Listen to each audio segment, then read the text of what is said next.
nga bolingo innocent na rebo ebanda na misu na ngati nanda kuno na misu no te nanda na ngati OK bolingo innocent na rebo nde rebo olanda innocent na ba concert nga na yaka na innocent parce que nga la base camarade na ngeza Prince Baluma grand frère innocent to yaka na voiture boye na innocent rebo pa ya olanda rebo na ba concert avant na suka na coin ya likambo ko sa te innocent bo vanda na restaurant boye tant sous téléphone et sonner rebo mi yeli mo na ndenge ni tant sous makolo to na taxi to na moto donc na misu nanga wana ko to bat ba yebi pété ndenge innocent en me ma rebo pas faire innocent te me rebo pas faire si vous avez un rebo, ça va clip na papa Hervé à ma meilleure chemise. Nze mona papa Hervé va kanga. Papa Hervé bi rebo te. Innocent mutame maye. Ezas ko bat ba yebi nde histoire te. Bato ezaka ba moni mutu na TV, muta sangisi na mona ke jour anana nanyo seke innocent longola rebo pas faire ba bosani ke pour faire. Amona rebo, amona pour rebo, amona faire la vie c'est grâce à innocent. OK. Ouais.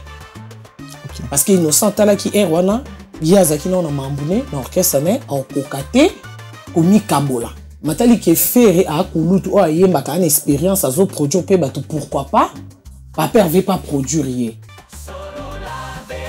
parce que en réalité la bolingo innocent taboya dans des bolo bakabona te innocent mutu ayoki amoni alandeli atali mo kamoni ke to suka awa.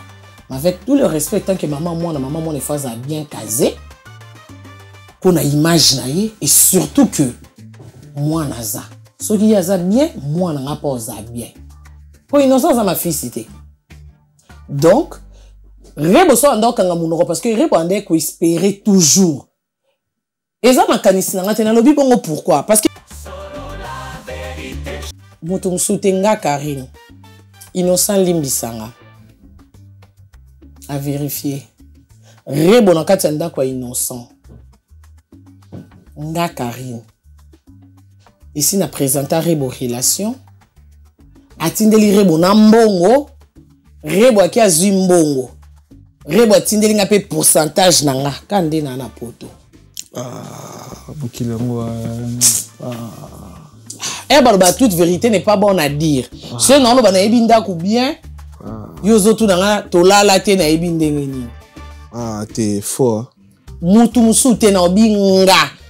Rebo aza envie ba kosela mutu akufa. Mutu abo moite. Donc parla na ngina lobani. Quand ezela ndako libala. Ka kandenga vandra na innocent. Non. Ne parla na ngina loboni ka ndenga olobaki. Te eza relation oui emso ayemba ya boka.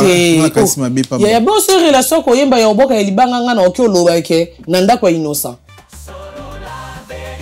L'autre est au bengi innocent rwandais yo kanisa kini rebo keno wapi rebo utiliser te boko si woni yaki yankete woni yako utiliser te parce que ki yankeza ndenge nini olongo na maboko ya innocent zwa pe leader a chona ndako asimeo mais so olongo na maboko ya innocent komi katula soif olongo na maboko ya innocent okomi shida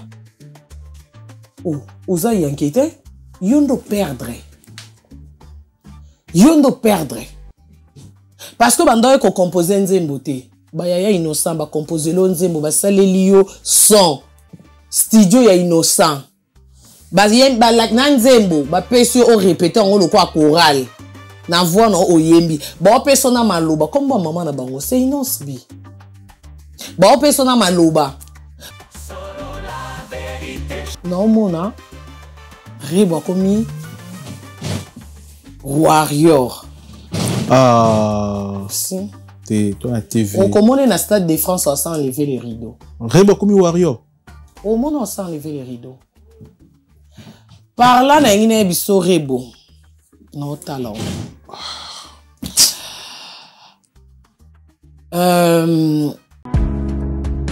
Give me luck, sweet, treat me sweet. Give me life that flows like a river. Imaginez que vous possédiez une part du rêve américain, une maison au Texas où le soleil brille et où les opportunités abondent. Chez Dispensation Investment Group, nous pensons que tout le monde mérite une chance de faire de ce rêve une réalité. C'est pourquoi nous proposons des plans de paiement flexibles allant jusqu'à 30 ans, rendant l'accession à la propriété plus accessible que jamais. Chez Dispensation Investment Group, vous investissez dans un bien immobilier et rejoignez une communauté dynamique de personnes motivées, d'entrepreneurs et de coachs experts du monde entier. Avec notre politique pas d'exigence de score de crédit, nous croyons que tout le monde mérite une chance de posséder la propriété de ses rêves. Contactez-nous dès aujourd'hui pour en savoir plus. Dispensation Investment Group. Accédez à votre rêve américain. Dispensation Investment Group.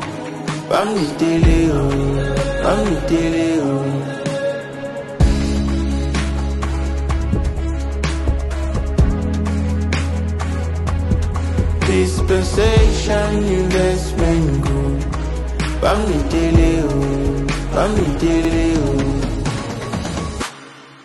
Quand la vision rencontre le béton des rêves devient réalité.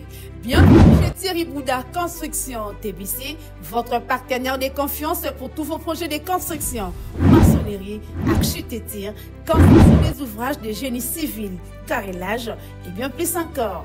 Dans les domaines des constructions expérimentées, TBC allie savoir-faire, précision et qualité pour bâtir l'avenir avec vous.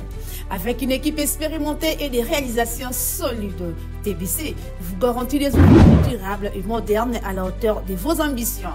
Nous sommes au numéro 38, avenue de la Victoire, commune de Calamon, quartier Matongé, référence Bibi Play. Pour tout contact, appelez-nous au plus 32 466 249 007, plus 243 811 946 038.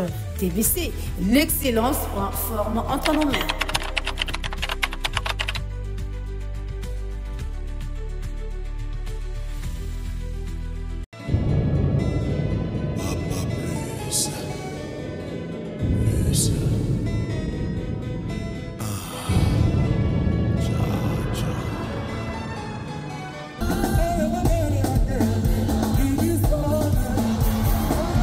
Le Quartier Latin International, l'Orchestre des Stars sans comparaison, l'Orchestre du Peuple de 7 à 80 ans, fête ses 39 ans d'existence avec succès le 29 novembre à l'Arène de Grand Paris Sud, à Évry.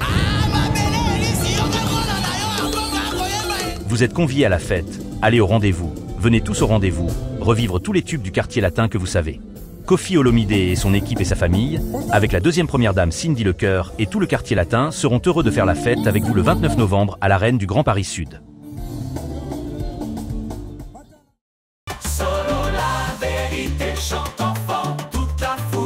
Son essor, la vérité en écho résonne, avec Miguel Niemba tout se donne. Très chers internautes, bonjour, bonsoir, merci pour la confiance, la considération.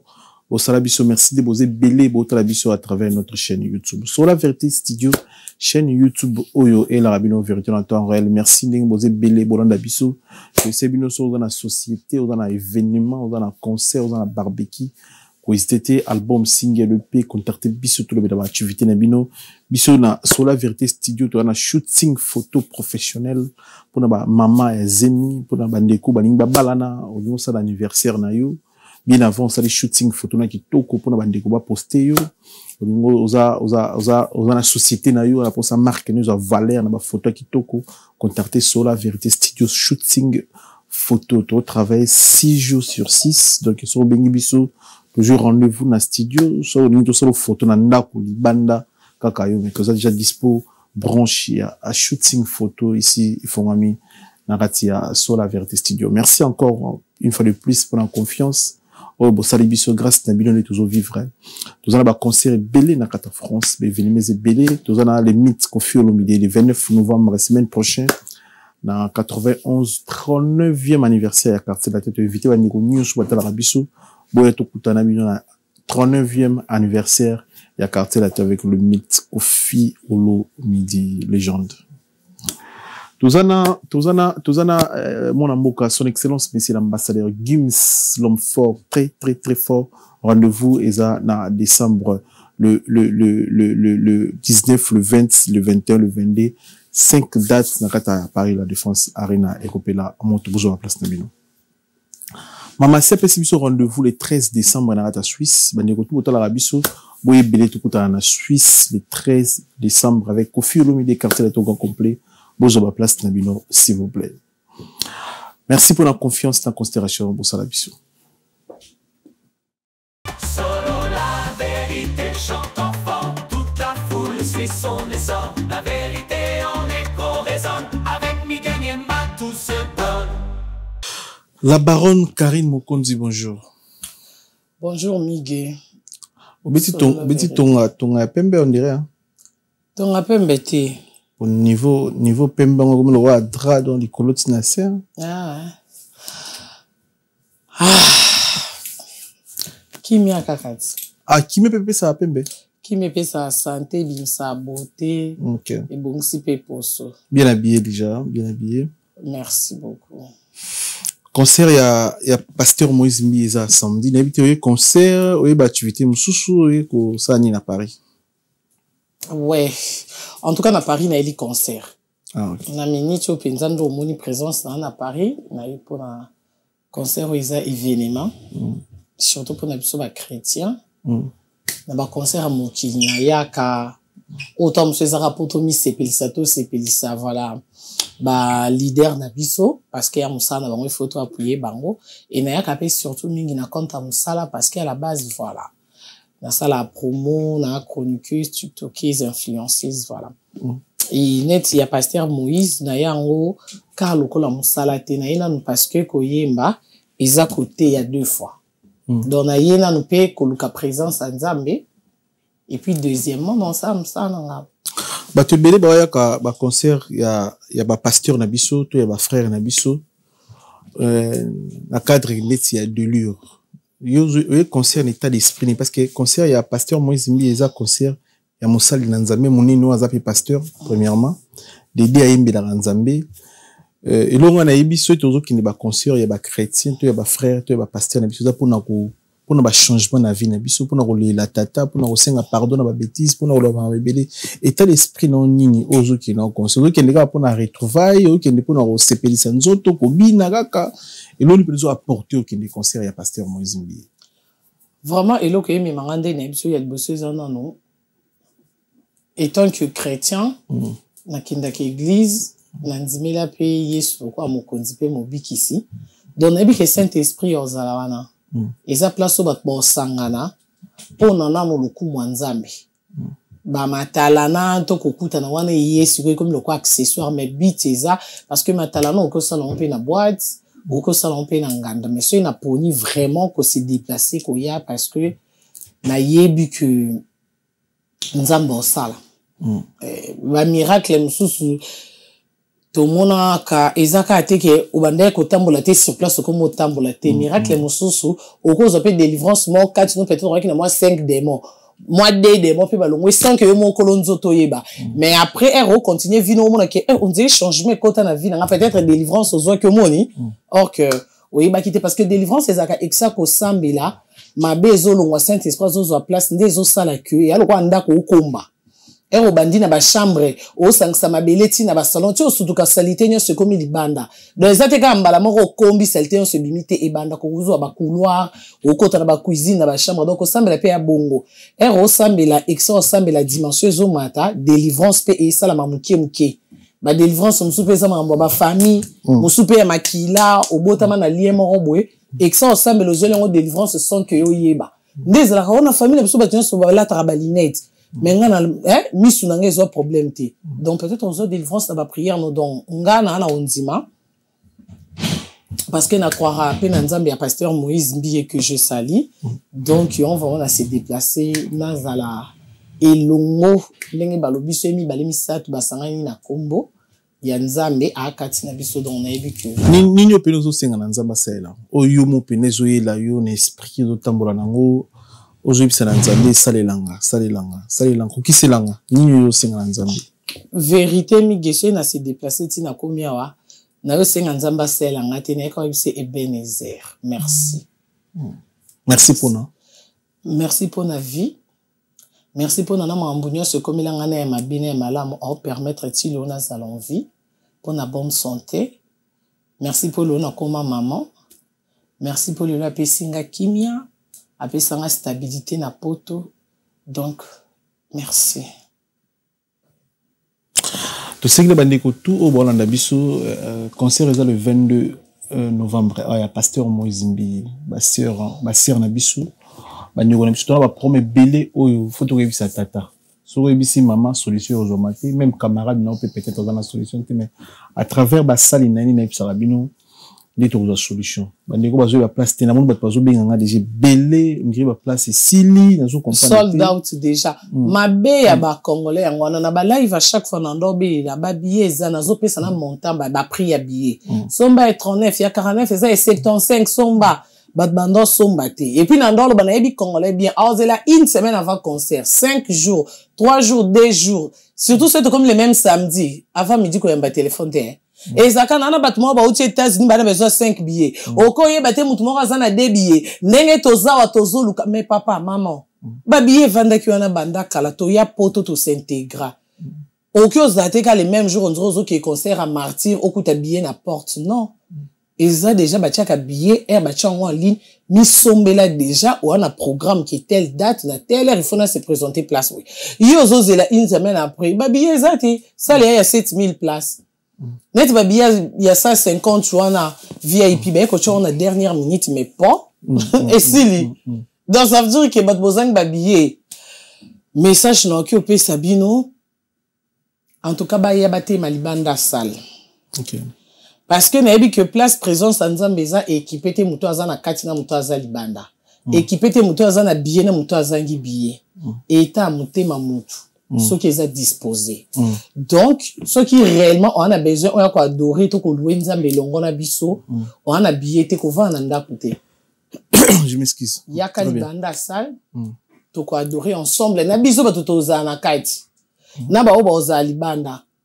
En tout cas pour ça na biso o ezala eloko yeke senga nzambe na rondi mozo réponse net biso te yeko senga merci jusqu'ici il est toujours avec nous te bi pe que merci na biso eko me pa na ye et donc na bi que en tout cas miracle ko zala au rendez-vous parce que batunyo so bakutana na nzambe vie na bango échange mutu monta kutana na nzambe atikala ka ndengaza donc na bi que date on a les 22 et ezala vraiment changement paysage à témoignage pour Nabato Ebele. Tout en novembre dernier mois il y a avant dernier mois pour tout ça année donc année prochaine mois prochain je m'excuse comme on a décembre déjà et il y a 2026 s'il faut Karine Mokonzi état influenceuse chroniqueuse congolaise au sala bilan pour la musique congolaise nani va travailler dans l'année 2025 comme il faut état qui est chroniqueuse au sélection bilan de musique ne peut évoluer ni au cours la commenter pour les artistes et musiciens congolais pour le bilan 2025. Déjà avant on a ça la bilan n'engina signalé que tous en maman Rosmi maman Alexandra ah ouais avant que on a bilan tout sur la maman mère dans mon vidéo ouais tous en posté ça aïe uniquement parce que depuis moi nanaya kenda et à lokola anniversaire oiseau linga a célébré son moine. Ah ouais. Et puis est tombé le 22 novembre. Ah ouais.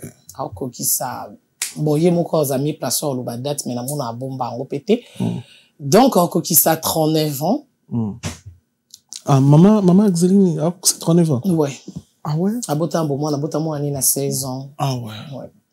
Donc le coup est tombé jour wana amonaki eza bien aya ko fêter na présence ensemble. Ah ouais. Ndo Monica Mataki Air France, tozane en France pour na a fêter anniversaire na 4 concert. Très bien. Alors c'est nganzambe vraiment merci na ndenga permettre nyoso o ikomi puis ko accélérer sur 1 an na vie nae.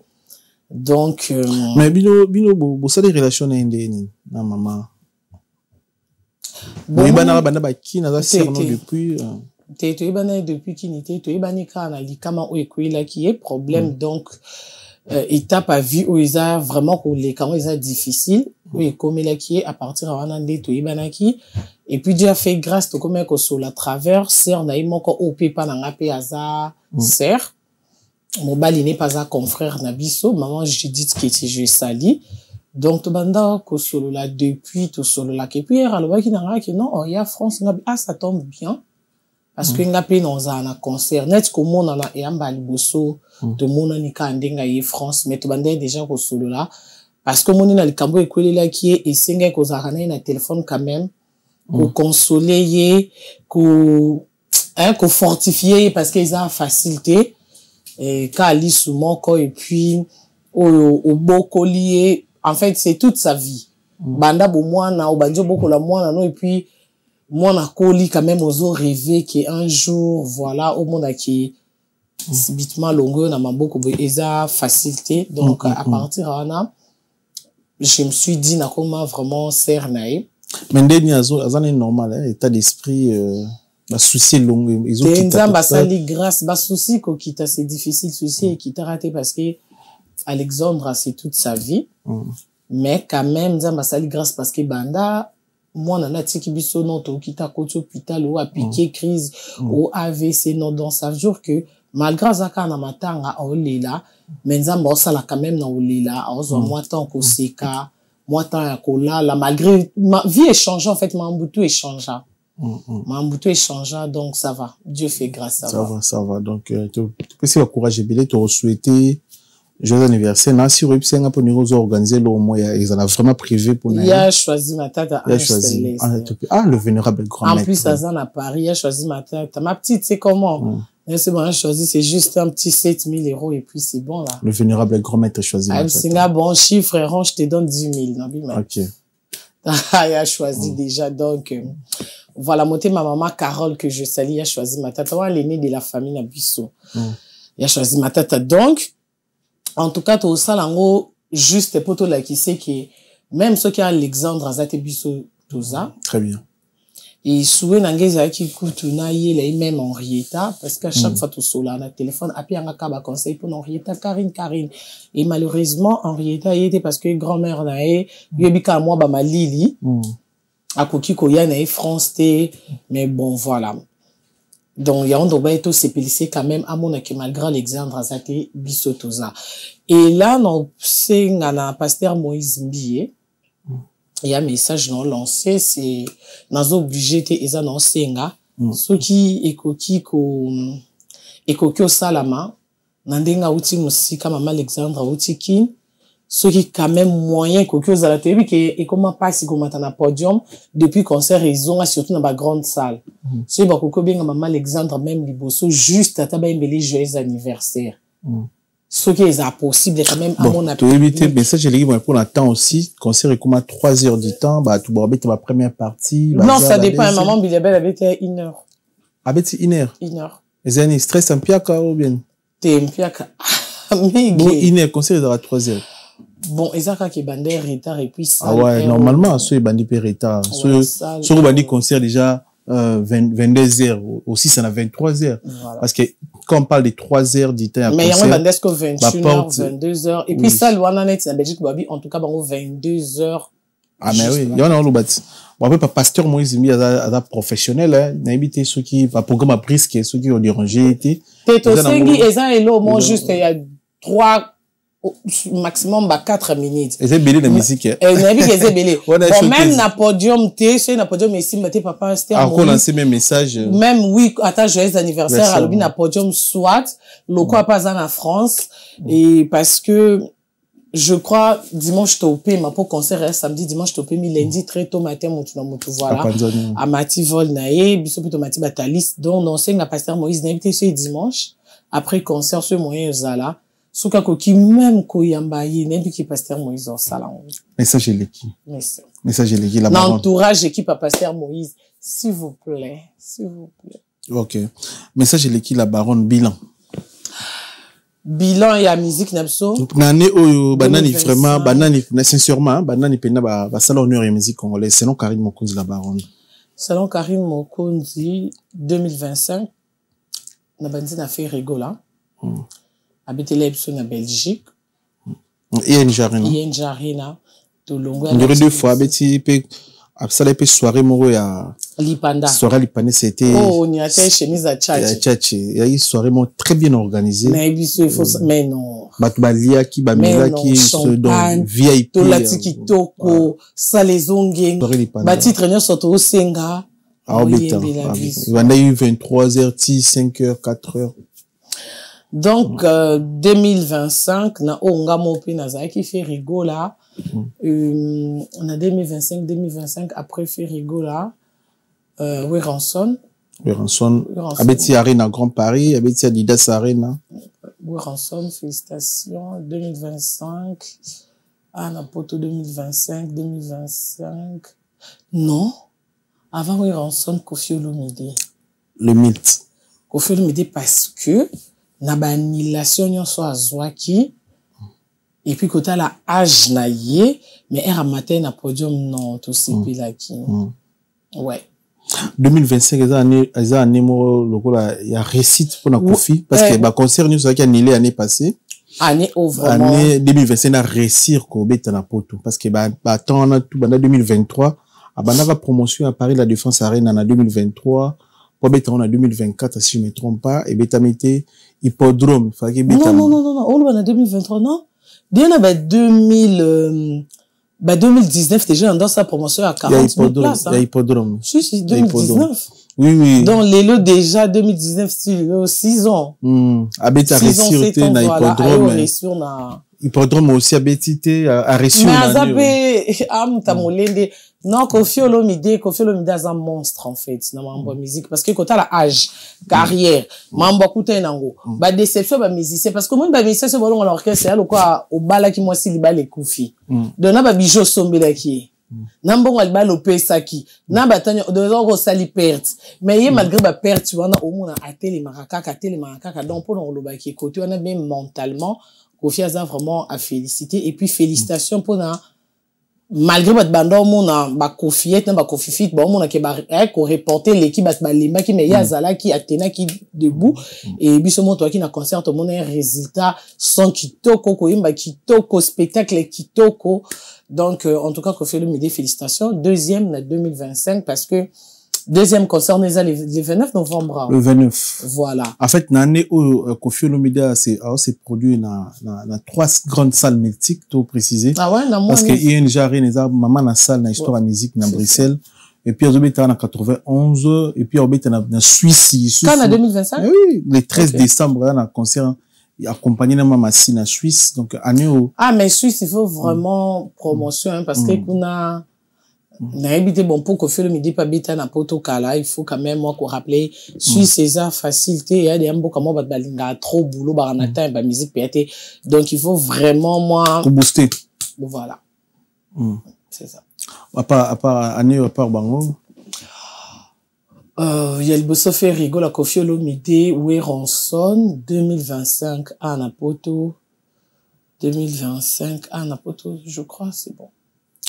Na ba comédien ni lo ba ça l'impact na poto na selon carrément konzi na année 2025 banda janvier ti novembre bon na ba comédien déjà vient en zone que tangete pour ya ça quand impact pour ya ba nete ya ça la kaka do ya ça la kana déjà mais na ba vraiment bon c'est Pelissa Bisso non que le ba Jérémy Chabani Jérémy ma chérie wana camarade nanga Jérémy Chabani et surtout ba comédien Jérémy ok soit ça les lo connaît ba bon lo bilan pe bon quand je crois Dozo Dozo a mis l'esprit Cardozo ouais ah ouais mis l'esprit ouais Dozo Cardozo il pas ça lui impact na poto seulement ba poto si soit ba tout ba ça les retour na poto pene booster t'es bon il est déjà era banda qui est mambo poto elle non te Dozo au monique même era yé poto malgré zongi mais au monde qui a joué en fait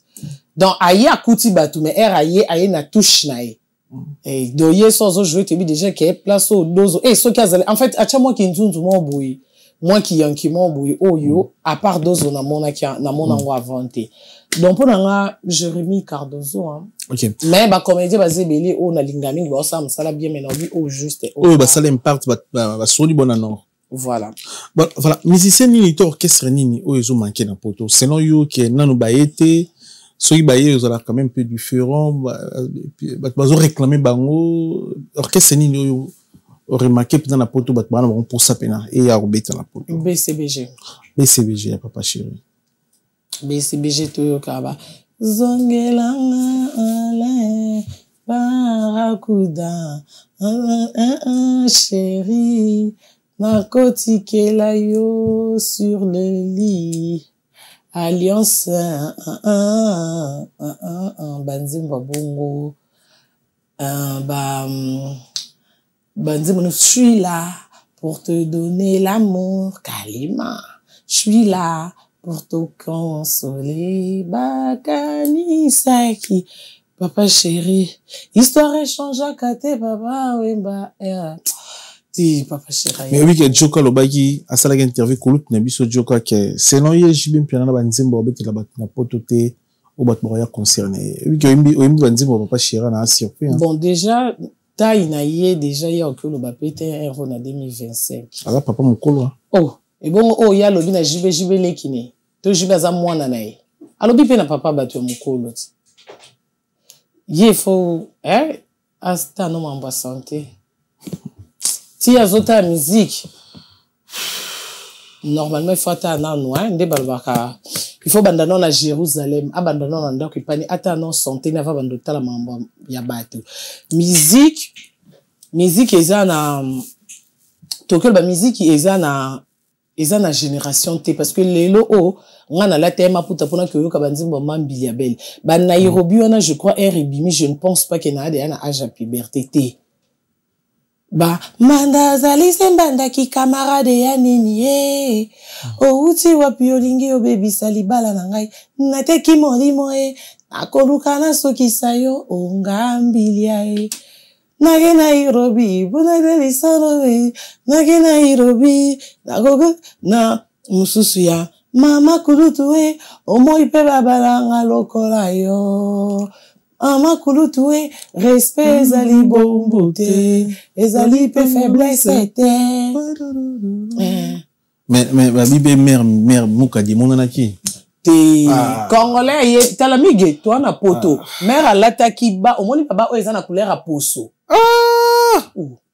ngana zoe biso mère osaba course nga zakiti te metango alata ko zakiti akoso mama lati te zela na biso nde bango ezala kati mige yo so lata ba te na ebi onko to ezana baba ezaka na ba couleur a poso baba auto lataka baba si ba yebi baba wana so ekomi place à partie intime nde mondela salango eza lokola bande génique c'est juste batia moi kilo wana po mutu mususu akoki olata sans sous-vêtement et empêcher peut-être microbe to mon pépé ekota yo po eza na ba fille omona lati ba kaka sans sous-vêtement atie boot atie moi mini jupe mondela sala atia bongo na partie intime parce que même so lati ba otambola en fait partie intime no emona na te biso to na baba wana soki na ebe ki opposer question na ngena yelo omona ke eza ni bande génique ni partie intime na ye aza mabe papa yo gani sa vala ta robe maman bi yabela mona ete ke fonte ya ti likolo amona ki ti azobina yo gani ye mona conscience na ebite ke nde na obina boye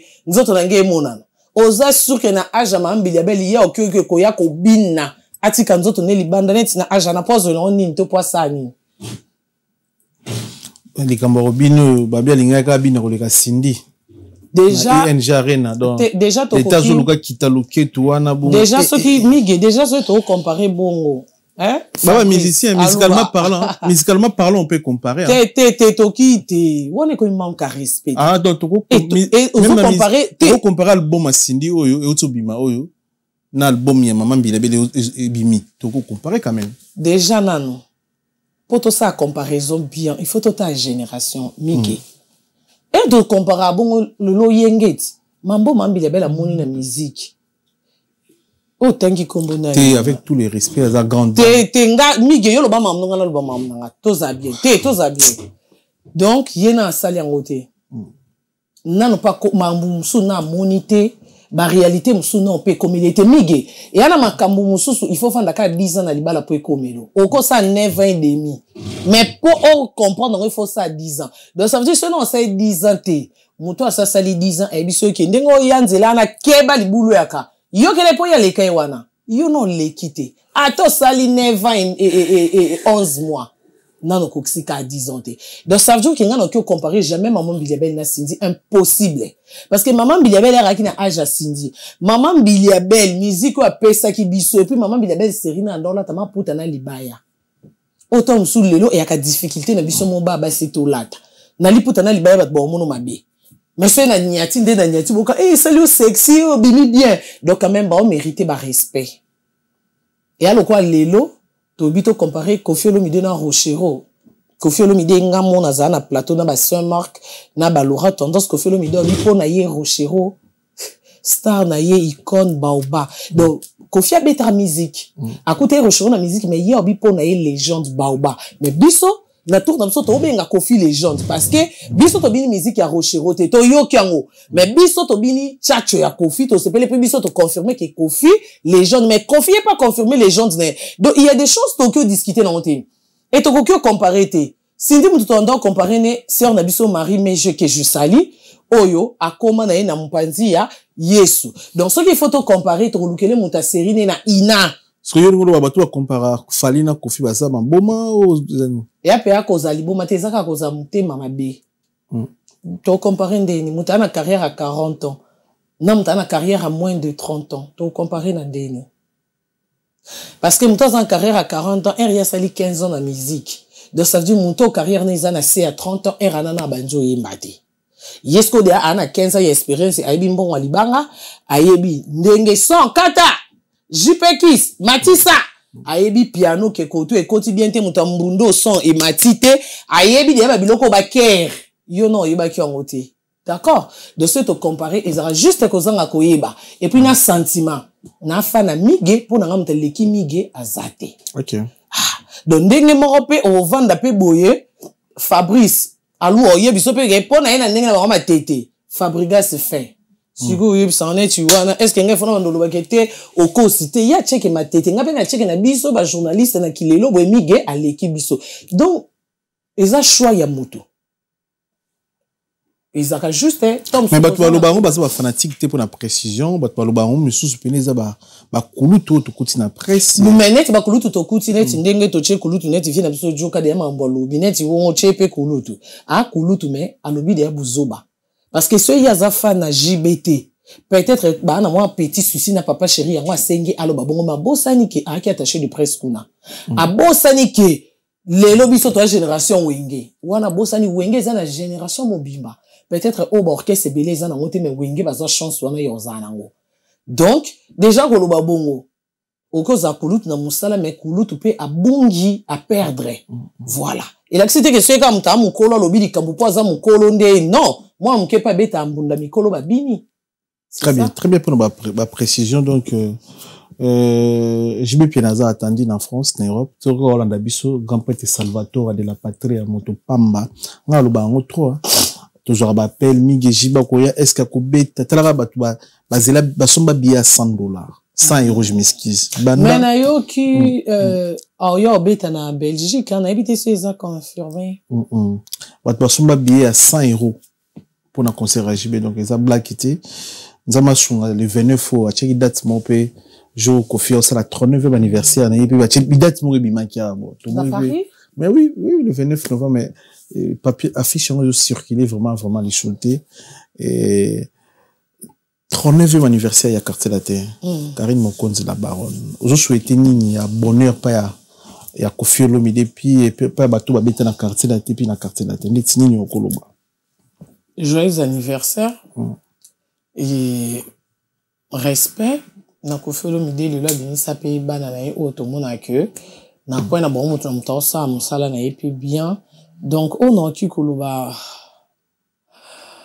bonne chance bonne chance parce que wala ba souvenir ni ya malamu ya quartier la toza nango ba nzembo ya Koffi ni ya malamu za nango aspirine ba lingo de nzembo na aspirine te kolinganga tenga la base na linga penza musique et à la base nga penza en fait et à place on a à l'aise avantage nga ce que ça ka musique mokilité nga même la musique ya nzambe en fait nga place ka musique ebeta na ko vanda na même pendant 10 heures du temps na olimbate na yo kansala te na baete donc pour ngelo kwa biloko lia yango pese na sa promotion na sala ngo penza na mutema moko eza ko tuti ke balinganga na ngo te ya penza ke Koffi talaka kachacho donc après na ba album na banzemba Koffi na ko bando bata ba 10 un parquet rempli ça arrive aussi chez Bino papa oyo ka musique à Koffi ou maman zara fanatique à Koffi te vérité te à part que biso moto ndo ka erani na ba cassette on dit na cassette no kotisi radio na chambre na ndenga obatam biso pa biso papier qui ka RTNC information maman sko aki mta ba série je salue ma maman na kini donc maman ani mambulo ya le ka Louis Clark nanyo yo ba série ba Marimar donc toye bien ba chaîne nyonso ya chaîne esili cha chaîne boy. Donc voilà biso musique on net biso na ndako na biso mtakoti musique eza grand frère na Guy Mokonzi que je salue capitaine Bendelix loko ya Zaki camarade à JB papi Tombala ya Dade que je salue donc yé mtakoti musique et puis yé mtando na ba musicien na ndako et puis na ba leki na net na ba singa ba moko na mibwa ki na musique ba frère na ngape mususu mengande penza na aki bikaka. Très bien. 39e anniversaire à Quartier Latin, mais il y a un musicien on dirait valider l'invitation de la website Félix Taïson vient de limbat. Il parmi jouer à Kofi qui est à un concert wana mais à l'obi aux alaté après c'est région belé pourquoi aux alaté mais musicien peut on dirait confirmer présence de bangote Mandela salambongo na lukela mokilele nyonso pona souffrance ya l'amour ako kateko salata aspirine ngaya wana zoluga bona nazowa ponga na lingaki yo moninga photo sala loi ya Dieu tangwa kila kia damuna Eva ati nagi dolinga na gae sokyo boyo linga ngezali sumu ngana kokufa na nga soki yo lingi nga te fin donc c'est déjà aspirine et bêta bato boya tu na boya abinote yoza mama sangisa oh maman ndeni et alors quand est Martinique cosmétique le dieu de la peau autant ko bala kalate na kini pinzo officiellement batangi ba mbongo boy malgré déjà consommer na nuit de noces banda so 5 ans ya ça de nuit de noces na mais papa si vous n'êtes pas Martinique cosmétique à ça mamne bongo mafuta ne et pesa batu poso kitoko on a besoin konda au sala taille perruque eza sac à somme sentu qui est Gucci. Au memi Gucci on dirait original mais au sens qui est très bonne qualité. Net Martini au pekise ni to olobani donc ça veut dire que musicien o lingi ko yate. So que yete sala effort moko ko sala ka ke. O se ko zaki absent pe na ba clip a kofi na ba vocal mais so ko zala ki to yete to bika ko utakunati. Comment ya ko ya anniversaire ya 39e à Quartier Latin.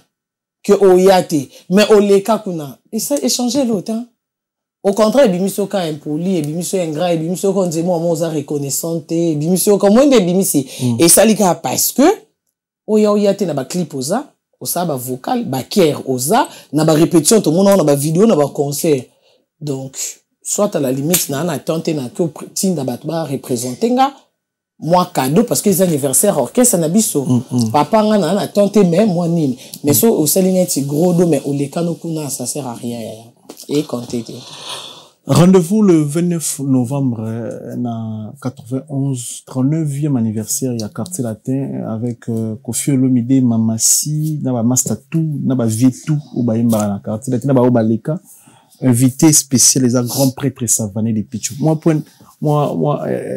rôle badetini par rapport à invité spécial les Savané de Pichou si Savané de Pichou peut simba qui Quartier Latin série et puis il y a qui moi chaud non en fait eze sengo comme on a qui baza qui n'a fait malgré basala banzela na bango mais quand même herbe ozonga sunda ndako ba parents et akaka important mige ata okuta mbeto mne koma mukie ukomi mulai porte pe ko mukuse mais zara pas bino et pour yo que l'on sonité et puis la monnaie robi le solo c'est très important la monnaie robi no mundi bogene na village mona Congo kuna pesa kolela et là ça se chez bango ya kala alors ça na bando vanda porte no bimina imaginez na village parce que le lo yana bato belé ba simaraté les passé na bango qui lelo na déjà o chaka ke mais wana ils appellent ça complexé parce que mutu nyonso aza na passé ana futur présent pesa présent au cause de la nyonso za me fait ba ke passé wana nde sali aux à la présent lelo sans passer wana po ngoza na présent lelo te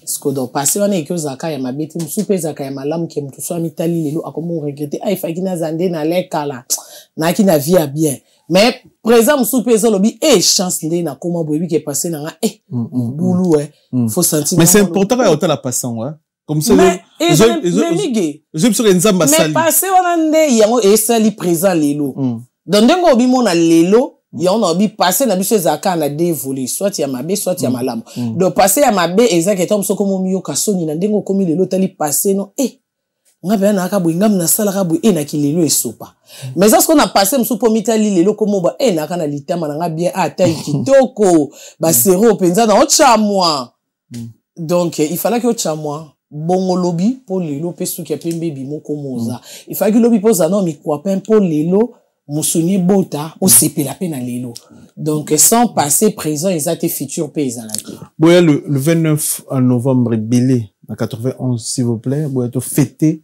39e anniversaire ya latino tout le monde avait n'ebiso de Karina sur le bassin venait des pitchers marqué histoire dans quartier latin donc il y avait comme invité spécial il était au royaume aspect propriété ba pièce boya et belé pour jouer à place na bandeko no ba jouer à place s'il vous plaît pour jouer à place oui na zokinda ko kufutela ne langa Boule beta sekele libanda Inons bi Yesu babunga na ndenga bagunda Ngaba teki ngana mboka mega Mwana mera bendi nzoto Ipi nga pusoli la Mais babi a ebeli rebo Babi bokeli rebo Namoni ba analyste bato ba TikTok ba sali inospi ba vidéo ba bino comment on la méchante bon maman mwana yo quand même mwana na kati ndeni okoyembela nzimbo ba jeter belé bon na kati zo analyser nzimbo mwana ndeni Migi na bitena répondre na nzimbo to na bato ba bia yembeli non bon banana na nzimbo mwana et pression nzimbo mwana question nzimbo mwana après c'est ça en fait inosbi na kongo photo ba congolais faut pesa e chance pour fongoler motema pour na bato no bandima été na talent de ouf première fois na organiser moi première fois na comme fanatique to c'est là on peut vidéo moi chez Rajungo ma SFR ngana et kotanga maman ana don ya musique inosbi so yiga kana bito so achara bakal ou bien yemo a freiner no ba blog belé jour ko bet album ya rumba ba te belé la rapper rumba ils en a problème je suis fan na pas ba fanatique ya nzimbo wana ya yo kinzimbo wana état d'esprit no na okaki yango na okelo ke innocence quoi à côté na po na biso rumba histoire à côté na po na biso ba tout célèbre en fait tout souffrant nango na bolingo mona miso bato ba mona ko oseka ka tout va bien ba ko m'appeler mon couple préféré mon couple préféré nzoka yo mona kati ya couple yango ko Mabala ya balabala. Nebisi ok. Ya Jolie à Mounazo que je salis sans oublier Elvin Onkoy que je salis. Elvin non. Et puis il y a Olga Onkoy donc Mama Top. Il y a Olga ma préférée. Donc au moins que osa mambu ou pesa ou sepelisa batu yo moko o sepelate. Et à parmi babiloko yo mige non ko sauter bato majorité bato ba yebana surtout biso bato sera réseaux sociaux to souffra kanango même okili ebité bato belé ba mona baza en couple na réseaux sociaux en réalité na vraie vie couple ezati bato belé ndé to seka kaka so to za na concert na resto ba moni biso to lati bilambe kokana ensemble papa et maman au moni ya caméra ezarate moi là na canapé moi là na chambre ba un mois pente ya binemi nganga mokutu vie réelle na ngati ba tout de ba yebiti lona nde to décider que Choubidou en mona na te donc mon bal c'est aussi comment on Choubidou il y a sigandé ni to zaka déjà OK Choubidou OK combo PC bezab na combo na Choubidou te combo na PC Choubidou chou ya lo kwa ndo chouchou nde to benga mbali chou nde Choubidou donc azape dou et on a souko ki dou OK donc Ane mbali ya sikate, en fait, yemta pesinga kimia. Omoni mige bongaka, eloko ozo pesa ba ozong selope. So yeta msu yo ozo pesa trop, ba ozong se yana mesure na ngoto moni. Nde sala komoni ma amboye boité. Donc, je bénis les seigneurs, et puis place à ça, la PC, vraiment, bah, merci pour la nyonso. Alors, ça la ponza mbakita, ça la à travers, bah. Mais pourquoi nous tous aux élèves à un an, aux une autre on concentre? Mais, yo, ce que tu as dit. Si ça question, en fait. Et puis, miguel, et bah, star, puis bon, ma camoué. Donc, divorce, donc, pas si à bouling, ils aussi la canne à bouling. Ils étaient qui au couvent d'avis au bité. Donc, on a tout kabouana, papa bana, papa moi, je m'excuse. Na fana no ata ena. Tenga to kabwana to kabona te, to zonga na ete, yake obondela ti yo yebi. Bozonga na te? Te to zonga na ete. To sala te? Ah. Mege. Ndibe na te. Ndako bato mibale kaka. Bino basi bo wanga bokosa mabe. Deux personnes en ndako. Arrêtez za ta mukolo loba. Nga kosa te. Bon, mige. Parlons d'un an. C'est pas l'idée au soit temps. Avant continuer qu'on soit temps et rosé là. Quand même, t'as un an, c'est discipliné na nous. Autant là-bas, on s'est reproché na nini et ça là qui na vendre na mobilité, to aïe, to vandité, na ko changer nini na relation na après un an, aux 8 temps peut au constater na Nzambe, au Sambeli, yumo pour longoli ba o mabe aux na parfois ba comportement, ba langage, ba nini. Après au c'est que l'ingine de la vérité. Louis sans la vérité. Vérité d'être aussi plus de 1 an. OK.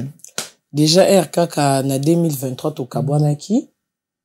En 2023, tous acquis déjà ensemble. Mais c'est juste qu'il y a qui n'a nous officialité. Donc, il y a qui officialité, il y a qui n'a pas droit à l'obanga, salabou oko salate, a qui n'a oté. C'est l'anda comme il a droit, et on va te changement, bah, quand ça est, au bandit sikate. OK. Ah, na yewe, mouta sikate, toi, il y a plus de 1 an. Ah, il y a plus de 1 an relation. Voilà. Okay. Donc, ils ont juste qui comme ici, si le papa mon aya qui bon mon aya pas vidéo, le papa mon aya nanda kuna yo. À mon aya mon kuta qui peut fourrer au moulin. À mon aya qui bipe qui na ne luka au kusete. Ayi bipe qui ataya za kuna bipe qui ono lubande et la vérité parce que déjà la base na bolingo a confiance et lui il me comprend mieux. Il n'a pas tout se comprendre donc voilà. Et ça qui est tout ça le moi temps il y a bolingo, ok, il y a mutuna quoi, et après, tout le monde dit non, c'est bon. Et là, il est comme officiel, là, c'est officiel, il y a un moment qui est, à quoi ici, qu'il y a lingi souboité. Bon, il y a un bolingo, monsieur, Zarabosou, quand il y a un cas qui chéri. Mais là, c'est comme un projet, là, on comprend. Et comme il déjà qui voilà, c'est juste ça, donc. A gagné en vie, n'est bien. A été le coup la bouchou, a dépanné na yo, a utilisé. Déjà, RAIA qui va dans 2023, bah, Boinga na qui, au dépendre dans la qui nani. Ah, ok, a qui tombe à Boyo. Ben oui. Ah, a eu qui va baser la rêve à cornet. Ah, non. Bah, non, bah, non, bah, baser la rêve. Vraiment, c'est un homme. En fait, n'a remarqué, n'a pas tout bon, ils ont un lobby été, hein. Toujours analysé entre vous. En fait, on a remarqué, n'a pas Congolais, à cause de la, aïe, migi, bimana, fientel. Et surtout, ça s'affiche. Ah, moi, c'est migi, ok. Avant de les. Avant, t'es c'est la rage, bah, problème est bandit. Mais migi, il faut y aller, si copé le mot mobile, m't'aille, bah, moi, si, au bala. Yo, moi, si, au kiwe, bobi, au mobile, nanga, parce que, alinganga, to zalara. Mais, or, que mobile, là, malgré vos aïe, ebinete, que yo, moi, ça vit naïe. Donc, ça veut dire que. Donc, nous rendons la penalty, et puis, as eu opportunité n'est pas possible problème dans papa moi na et puis chez mutu le lo est bien par chouchou c'est là choubidou OK bon bonne chance nzemo inosbi lobini donc nzemo inosbi donc le ba ke inosbi à côté na po na biso alobi réalité ya vie au biso to vivaka vie ya caméra vie ya projecteur to vivre vie mususu mais réalité et ça mususu et surtout que net biso vie na biso caméra kaka tout va bien Koseka bien maquillé, santé kitoko. Mais ce cas, et Michel Silia Mbalmon a bandi, président Hans, est-ce que c'est un David Mangayate? Ok, bah, ma Fanny Chis. Na komi ba mo lekechu mwana. Keve Kamuzuna. Mwana bato ba vie demla. Ya Gisèle Zinda, sola vie demla, taka Keve Kamuzuna. En fait, wana eza auto sala devant batute. Des hauts innocents à Yembi. Donc, il y a histoire, il y a en tout cas, innocent dans Kyoba, félicitations. Et nga innocent nga déjà na ndima innocent na barumba abeta rumba bon boka ya mami lela. Aïma on le quoi ya clip na ngeza le quoi ya bato akala boy. Rumba ne que c'est 2015 si je ne me trompe pas. À partir de wana de na que malgré betra musique na betel rabiso étant qui jeune mais na chacho ana talent on a yoka komba dans do RAMBO na kamwete on a monyo kaka abaki si susu moi épice parce que surtout texte bison de to se retrouver. Ouais. Netinga vraiment c'est ma vie. Ex vie nanga parce que si qu'on a vivre dans les réseaux sociaux bon on a peut-être Karine Alobali tout comme moi malade mon vie réelle na zapenza même comme on ça se voit que je suis dans ma peau. Pour le battre critiquer nze mwana aboke maman mwana tu toujours analyser ni selon est-ce que kokani est-ce qu'il y a quoi un niveau ya parce que inosbi le oui photo compter aza par exemple artiste au bazar très très intelligent et puis déjà à bois que la maman mwana n'était pas nzembo et bimina 2025 yeba kabona depuis début 2024 non maman oui bazaka esouté. Ah bon? Ouais, bakabona début 2024. Oui, c'est juste que batou au moins des fois congolais yo ki omona likambu ya memi pondra za ki wana donc OK 2 ans inosbi na bazarate. Oui, bazarate. Bakabona déjà. Surtout dans un mois début 2026. Waouh. Ouais, bakabona déjà. Okay. C'est juste que innocent nde babaka un grand homme dans un petit corps. À la base comme on a jeune frère moko aza bien éduqué et surtout que na famille na bango au ceinture que baka na lignée moko boye. Donc basala mambonje mi kolonze batmo boye baka de na mokili après bazongi su babota mi banga est-ce que bako mosa makambonze donc to yebi na biso mokili on bien bakenda na mambobongo. Donc par respect par considération akabwani na maman mwana ana posa na réseaux sociaux. Et silence wana ya maman mwana ezalaki parce que abandaki ko croire toujours que mon bal ya siliki to ko zonga na biso wana rebo. Oui wayem toujours kanisa nga na kanisa mais non bien nga e ba betra masolo na ba innocent na ba rebo na ya na ebité ba bossa na que c'est ma famille en fait. Ah, okay. Nga bolingo innocent na rebo e banda na misu na ngati na ndaku no na misu no te na ndaku na ngati. OK bolingo innocent na rebo nde rebo olanda innocent na ba concert. Nga na yaka na innocent parce que nga la base camarade ngeza Prince Balume grand frère innocent. To yaka na voiture boye na innocent rebo pa ya olanda rebo na ba concert avant na suka na coin et elle kamboko sa tête innocent bo vanda na restaurant boye ta sous téléphone et sonner rebo mi yeli mo na ndenge ni ta sous makoloto na taxi to na moto donc na misu nanga wana ko to bat bayebi pété ndenge innocent en me rebo pas faire innocent te me rebo pas faire pour papa va produire yé ke kulutu yokaye ayemba ka bien avenir eza kulutu yondo koki ko encadrer yé si bozo mona rebo sa ba clip na papa ya ma meilleure chemise nze mona papa va bokanga papa va yebi rebo te innocent mutamema yé ezasko bat bayebi nde histoire te bato ezaka bamoni mutu na TV muta sangisi na mona ke jour anana nani o seke innocent longola rebo e pas faire babosani ke pour faire amona rebo amona pour rebo amona faire na vie c'est grâce à innocent. OK ouais OK parce que innocent tala ki erwana biazaki na mambune na orchestre ne en kokate komi kabola matali ke faire a kulutu o ayemba ka une expérience azo produire pe bato pourquoi pas papa avait pas produire nde bon mona ke première photo à rebo et postamment même na page officielle à papa Hervé. Et moi je connais rebo avant même qu'il n'est pas papa Hervé na yebi grâce à innocent. Et donc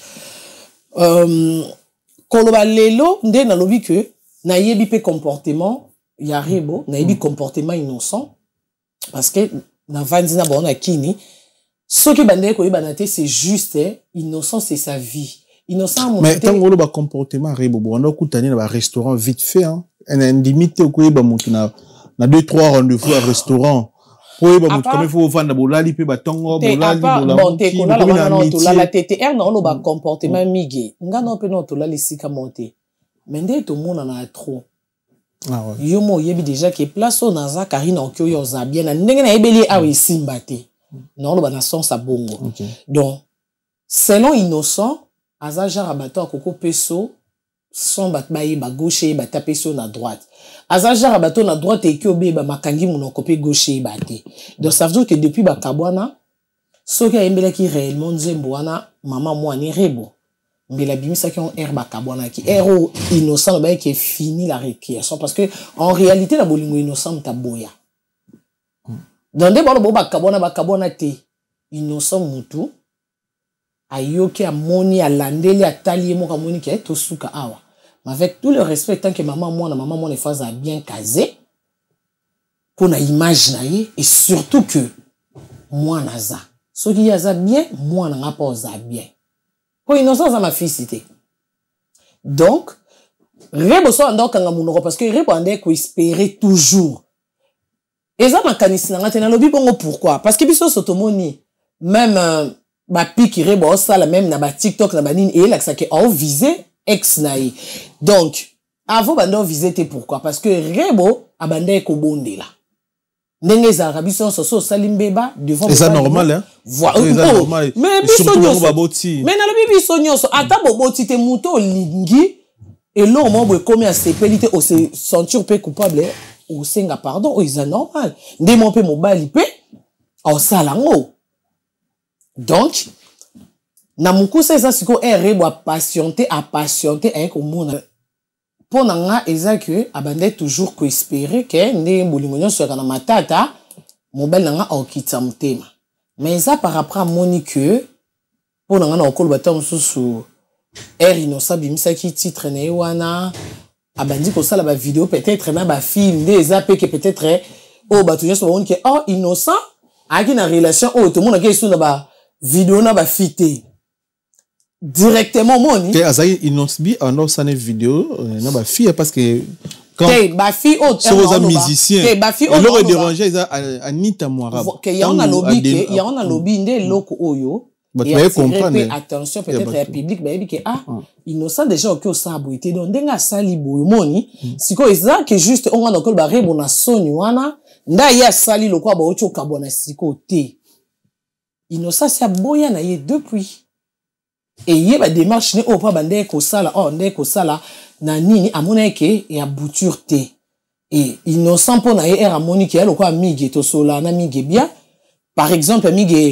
alobana raté na jazz kavul soki ngana migi to kanga mi binemi non sola na jazz kavul parce que nebi ke e déranger migi te pour ngana migi ngoku tout zape souté donc ce nando c'est ça jazz te ezaki pour na cha migi à l'aise mais ngana migi e simbité donc dans un endroit sola na jazz donc c'est juste que migi pas ses ceintures lésées ba ye et bimi loko eloko asika eza eloko bakaboni lelo te et tomber siko ke nzembo innocent et bimi rebo bimi si nini oyo convocation o innocent amemaki na justice pona mwana nde siko esali ekutanyo moni esali lokola ke rebo boyi nde innocent zo kokate ayembeli nzembo te innocent mtaboya ah ok innocent RP innocent boya so bat batala réseaux sociaux bien bon mona ba serango rebo konda ki makasi adimna ki parce que rebo ndo compter toujours parce que ma papa ils ont facilité au vanda kana ndako boye déjà chez nobito zonga lelo na mona batu mutalali ya lamuki ya fingi innocent pona rebo na ba mama na ba papa na ba yaya na ba leki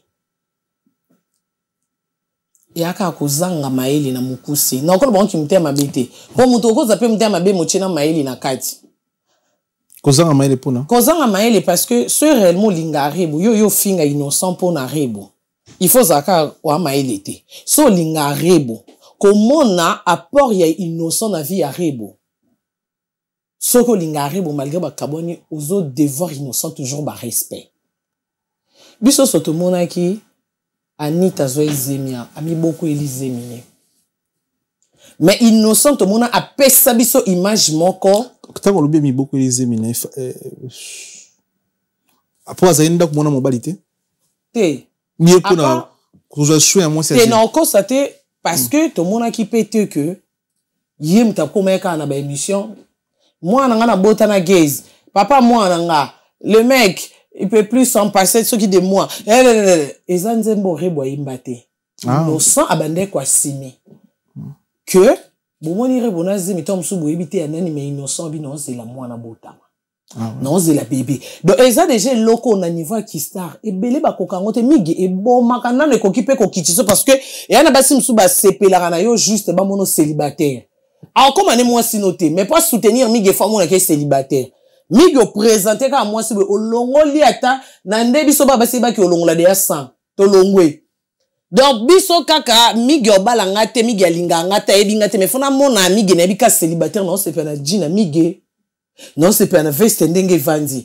Koka migi abalimba mona komo tala, tala ba migi. D'ailleurs, kou moi son, na baya, migi. Eza bongo pe même na ba mi bali. Donc, ça veut dire, mais innocent a sima kiango, a perdu qui peut quelques relations. A perdu qui peut quelques fans. Mais loko aza un homme avec un grand HD da benga ki penza ki un grand homme mais dans un petit corps ozomoni mzoto miki ozomoni mwana mukie nzoka nde boanye vandi asimaki et biso nyonso to mona rebo bota to mona ndenga zwa soin ya rebo et le même peuple oh biso to ebisa innocent félicitations rebo boti rebo na wale biso so to mona ba vidéo le même minoko lelo to bengi innocent rwandais yo kanisaki ni rebo keno wapi rebo utiliser te bokosi woni yaki yankete woni yako utiliser te parce que ki yankeza ndenge nini olongo na maboko ya innocent zwa pe leader a chona ndako asimeo mais so olongo na maboko ya innocent komi katula soif olongo na maboko ya innocent okomi shida oza yankete yondo perdre parce que bando ko composer nzembo te bayaya innocent ba composer lo nzembo ba saleli yo son studio ya innocent bazien ba lak na nzembo ba pesio o répéter ngolo kwa choral na voix no oyembi ba persona maloba comme maman na bango c'est innocent bi ba persona maloba bazo persona ba relation na bango sala featuring na Samarino sala na oyo clip Jizo avandi atali ndenga nzembo clip esenga na mai esenga ba danseuse balata boy ba mise balata boy mbongo ya bateni ebimi papa obi dépense sur ça sa clip iti innocent ba danseuse ne orchestre ba koti na clip nao ezozanga nini ezozanga boy osala ona ba frère na ye mais yo yemba ka YouTube efuta ko ona ba concert ozo ba contrat ba senga ko mbongo noté mais ba ozo en charge tant que moi si ona mobali ndako moko na mwana bazozo en charge. Et puis papa, bolingo kokyo simba te meto zala siko batu to longola ki motema mabe parce que marambo bande bandi no ben no lobilo te po ezo suki sanga motema no mona ka comment kongola za zoba mais juste pour na respect à fauteuil jeune et puis oh ya papi matalata la mtasomba matos miroir d'Angola ya papi non que vana na kiti ya papi te sans que na lobilo te po atana choisi matata o sanga ma sœur pourquoi t'as fait ça donc na mukuse mige rebo poza la azalilo fait rigola asali wa kokosala ni nani rebo faire mta produire ngo Innocent bi azui carrière ne o abandi na bu mwana nyonso na bulenge bazo tcheli banzete na nzela bazo tcheli ba moto azo sauter ça comme en place aza donc asangisi makasi ya fait rigola na Innocent bi lelo non mona rebo komi warrior si t'es toi à TV on commande na stade de France sans enlever les rideaux rebo komi warrior au monde sans enlever les rideaux par là na ngine biso rebo no talent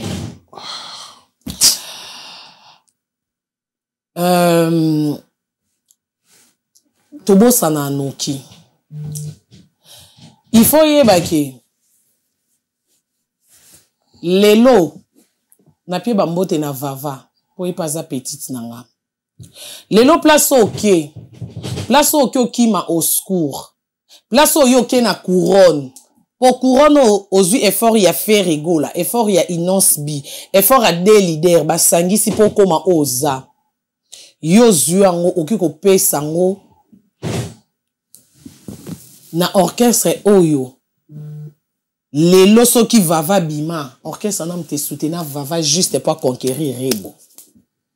Donc eza penza ke ozui carrière non ozui ba mayela batu ba butu ya batu po ba tourner la ke ba clip muso esenga na butu. Il faut ba caméraman, il faut transport, il faut na tournage ba balia donc ozui ba effort ya batu. Oyo ba sali ozala. O ba souffrir ba msu ba lalité. Ba msu ba liété. Vava ne Valentine Morgan. Bamboula, oui. Wow. Vava Morgan. Morgan. Vava Lelo. Ah, petite non que je salue à Warrior. Mais ce Vava Lelo a na musique. Eh, reboye maman na bango ya ye koko na bango. Poignon so ba pesa Vava eza po ba contre Rebo. Malheureusement, mokilizo ba Lelo Rebo se retrouvé kuna. Rebo bosani ke place à keza place au bachaki mambunyo so marche po ba bundise. Tout sauf rien. Et à qui déjà est démarré. Pour naïe. Yé mon pas yé biki. À qui mal à l'aise. Juste peine à Vava. En fait, na caméra to ko sala auto ça mais na police na normal. Pour na caméra biso so to ba yanke biso so pour mama tete. Mais na vie normal do yebi ke te yeso abimisi gauche na ko vimba pe. Ko ya Vava Rebo pa ningaraki. Sko lelo Rebo sengi merci na ni fe rigola. Atali ni befort ya faire ya innocent azuit befort ya des leaders des mitoki na bango alelelo komi Rebo Chilo oyebani lelo olati couronne ozu couronne oke ko remettre nanda ko oyo babande ko lala te pona o détruire yo Rebo balobaka tout se paye ici bas lekinanga osali erreur je préfère encore ou se débrouiller yo moko. Balobaka ndako ba pesa ki o mai yaya ba klaka ka porte te. Po place ozo kende yo nono lekanzela na te okokuta na pe na mbula makasi libanda. Okokuta na pe na guerre pillage bato ba okima masasi ebeta oluko zongo batama. Malheureusement moni acte yo sali. Yeba ke place pour que on a vie moulaïté carrière ya moulaïté après ozonga wapi parce que bateau ba encore salo malam na carrière no ko leka faire rigola na o innocent ba saleli na mo na bangote et ceux qui même merci à pas mopesi bangote nde o baba mokilizo ba o Rebo sala même ba vidéo o sala ba commentaire ba o kose Rebo za kinoise olakisi ye Rebo sukisi ye lokuta na batu nyonso ba komante wana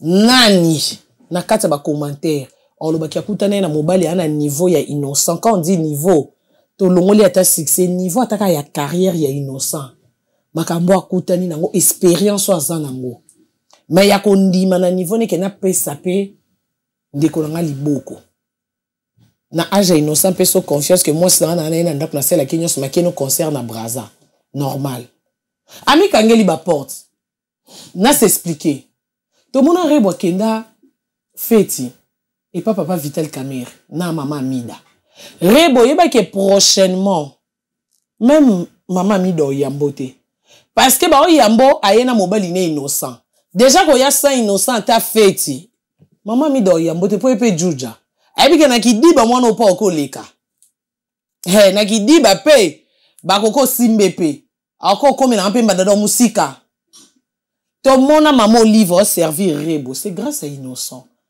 si maman Olive mbaba on a vu ana zo servir ayebike innocent na semaka Kiswahili ni mutoto yetu aye anakuya na bibi yake ba opese biloko ba servir sans innocent. Mais ma béni. T'es là sans innocent, maman Olive va servir Rebo. T'es pourquoi? Aïbi déjà que n'a pas kobina, on a pas mis sur ma case sur oko pese biloko lelo to boyambi ya beti moi concerne le pont on a qui dit bapé. Bon ki onyata. Donc musika. Lelo boka Nathalie Bumba pe Mariette que je salue. Osa sûr que Nathalie Bumba ndenga ndo solo la na ye. Pona innocent. Lelo Rebo na statut ya célibataire. Et solo lele échanger. Parce que na lo yenge pe ba okyo komela nga pe mo mbanda. Do okomi de ya mutu mo boya. Ani ya kuna asuka kuna. Oh, l'homme, ils ont salama na lupango, il faut y abeta. Hey. Mais ce que yé pour moi c'est innocent, baby de que buzobe les kate pour yé na mobali na yé. Te mobali ne aza petit ya mobali nanga. Do mabe zati. Oso comprendre. Donc ça veut dire omi kangeli ba porte moko minene oyo. Au côté on a facilité autoquité. Innocent ache carrière na je ache ba relation na yé, ache mutoki na yé, ache famille na yé. Parce que innocent travaille en équipe na famille. Donc ache nyonso, ache on a makasi nyonso. So yoki même denga obimi singa zoba parce que innocent doit vendre tout il arrive au tolo et qui yumate c'est ça qu'on appelle un homme et ngana robana innocent courage et que lembiso te baiso ko linga basité okutani no kaka nde balobaka onyati sende na mabela mabe oloni me ebotite na mabela mabanga ngume botamite mais basi nyonso ba ndé monter mon frère. Zan on a courage. Donc bateau bo commentaka. Bo commenter na bino po boyebi. Je m'excuse. Tozaka bateau aliboso, ceux qui mobali ya nyokoli mwasi, to komi. Ils ont fait la femme, to se soutenir. Mais tozo mona sko muninga na biso mwasi to leki na biso. Asali mabe na mobali o biso pe. En cause à moi na biso po biso nde to botaka ba papa. Donc nengere bo ali kinabiso ne bon pe innocent ali kinabiso to lo ba pe ka te poto abasi to côté li carrebo non que ça semblant non que ça sentimenté et ka biso monde to mon élévation rebo Mathieu mon côté ezaki na ba baoba o ba chaki mitu na bango rebo aki ba chaki bazaki comme escalier rebo mati place au matana a comité est-ce qu'on comme likolo to robeta shit. Lelo biso to envia kaba Beyoncé. Lelo to envia kaba Rihanna. Nyonso bango basala en États-Unis de biso pe to kopiaka. Siko sozo mona Beyoncé na bassin, na beauté, na taille, a vendre la Jay-Z. Yo kasi Beyoncé na ndenga yembaka. Akuta na ba millionnaire ana te ke Jay-Z o télématé. Ba footballeur ana somo. Oh, akuta na bango te. Mais pourquoi?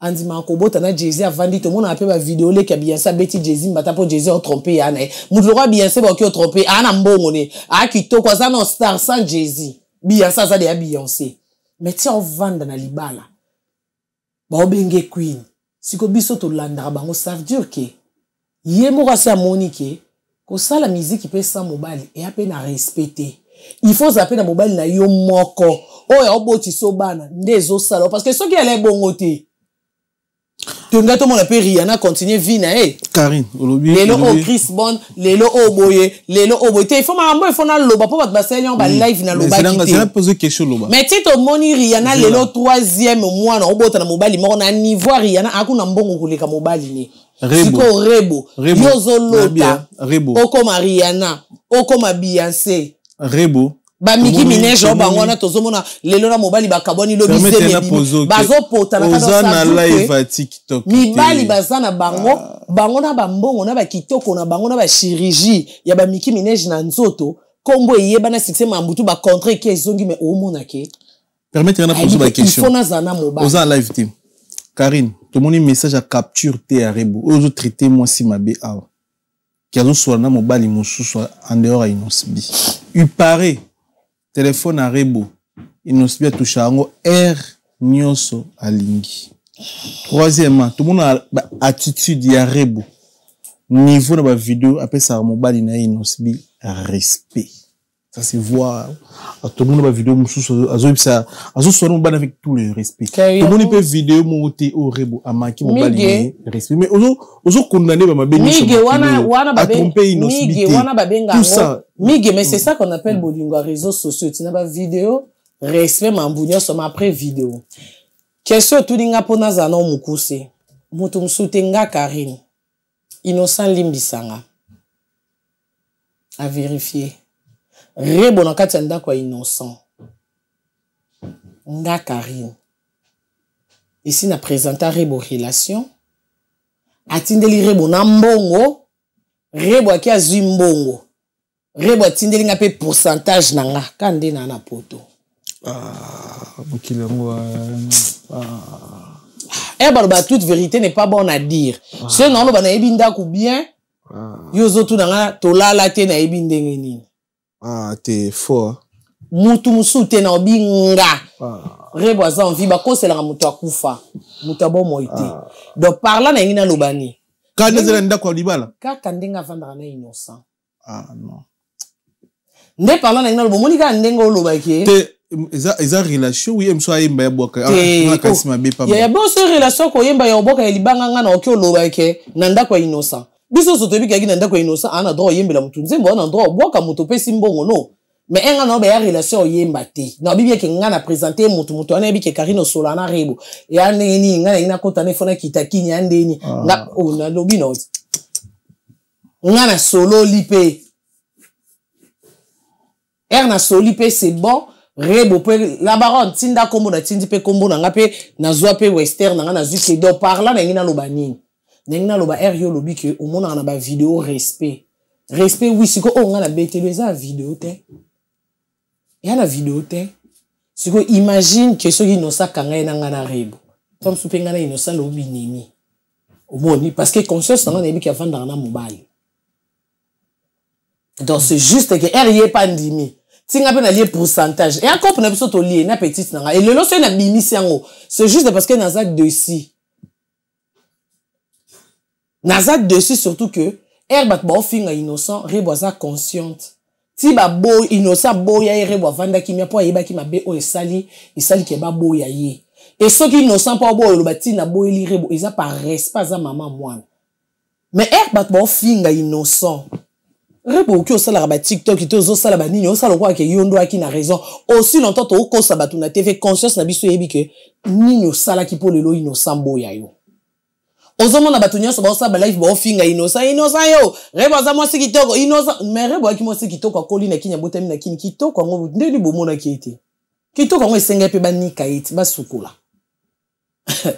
donc quand même un peu du respect et simbite rebo sala musique na otika ba jeton tika ba mbwakela ceux qui innocent o sala nini o sala ba vidéo na e papa na lingio na peso bolingo na zo peso onyoso na zwina mama abino na obokola na mwana na osa nyoso osalinga mabe o trompenga eso na s'afficher na ennemi na yo na sali mabe en fait Anita Mwanga ba na ennemi ya ndeba mi komisela binemi na bona ebina mutu na makolo Anita Mwanga bo pe ennemi na nzemoni Anita pe na ebita Anita musique mukie mutakale bele ya to salini o ya sans soutien mabe nzemoni legi 500,000 vues quand même na isali un mois te Anita ya sans caleçon mabe o il a besoin sans soutien Anita pona mutakala to moni to na posa to yeba ba titre nzembo kolexa 500,000 vinde la cité ki nzembo to yebi mais on a problème Anita te na problème Anita te to solo là très bien c'est juste que na radesi na comportement na ye ça fait 5 ans bota aucun jour biso ko to finga batata bana amateli opela il va répondre ye banda kangama na gez na répondre te gez qui prate à la tête non maman yemba et puis yoza chanteuse yemba Anita il faut tout le monde kende na ba podium net na vacances yoto le kana jebu faki tout le monde na ba fiki concert voilà à ça la featuring na mambi la belle auto beta na Belgique Anita vanda na Belgique faki a zappé na podium même parmi ba enlever les rideaux même pour na featuring voilà mais aza absente aza présente na mutakala mais non ma chérie te même mutakala on pose le bondi ba bimisa mutakala na te ba bimisa te asa la so ba vidéo sans caleçon pour la femme mi pende les kitoko ma connais les kitoko atika la mutakala na katsa clip pour biso te les chanteuses biso te yebeli Anita chanteuse biso te yebi te ka afia mutakala loko yo informer nga lelo d'accord Anita bonne note mi ga yebisinga oko tika no sabilamba on a compris le message voilà pas problème hein.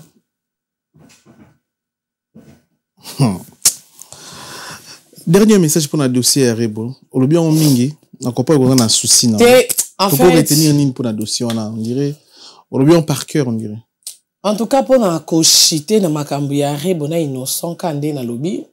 Rebo bonne chance. Lobby ya mutu ya kana maboko nzambe. Lelo to yebi.